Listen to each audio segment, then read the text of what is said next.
La libération des otages retenus par le Hamas va se faire, a déclaré Joe Biden cette semaine.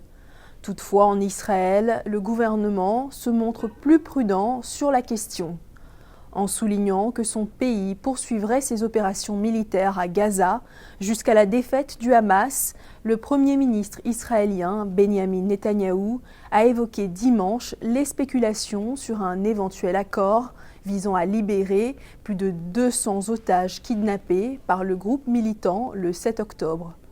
Un reportage de Véronica Iglesias Balderas, récit Abdourahmane Dia. Au lendemain d'une réunion d'urgence en Arabie Saoudite ayant regroupé des dizaines de dirigeants arabes qui ont fermement condamné l'offensive militaire israélienne à Gaza, le conseiller à la sécurité nationale de la Maison-Blanche, Jake Sullivan, s'est exprimé sur la chaîne ABC pour souligner la position des États-Unis sur la guerre de Tel Aviv contre le Hamas. Nous croyons à l'importance du droit humanitaire international, ce qui implique de prendre toutes les mesures possibles pour protéger les civils. Dans le même temps, nous continuerons à soutenir la proposition selon laquelle Israël a le droit de se défendre contre les attaques terroristes. Le Premier ministre israélien Benjamin Netanyahou, interviewé dimanche sur CNN, a réagi sur le sujet. Je pense que toute perte civile est une tragédie et la faute devrait être directement imputée au Hamas, car il les empêche de quitter la zone de guerre, parfois au bout du fusil. Le Hamas a tiré sur la zone de sécurité et sur le couloir de sécurité que nous avons mis en place. Par ailleurs, Netanyahou a évoqué les spéculations sur un éventuel accord pour la libération des otages kidnappés par le Hamas le 7 octobre. Il s'est exprimé dans l'émission Meet the Press de NBC.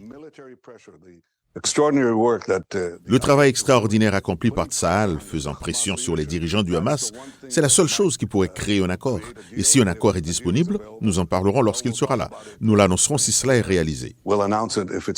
Le Premier ministre israélien a ajouté qu'une fois la guerre terminée, la responsabilité sécuritaire globale de Gaza restera entre les mains d'Israël, mais qu'il est trop tôt pour déterminer qui gouvernera le territoire. En ce qui concerne une gestion civile de Gaza, nous devons voir les deux choses suivantes. Gaza doit être démilitarisé et Gaza doit être déradicalisé. Et je pense que jusqu'à présent, nous n'avons vu aucune force palestinienne, y compris l'autorité palestinienne, capable de le faire. Pendant ce temps, sur le terrain, les civils palestiniens continuent de fuir le nord de Gaza alors que plusieurs agences des Nations Unies ont appelé à un arrêt immédiat des attaques contre les hôpitaux.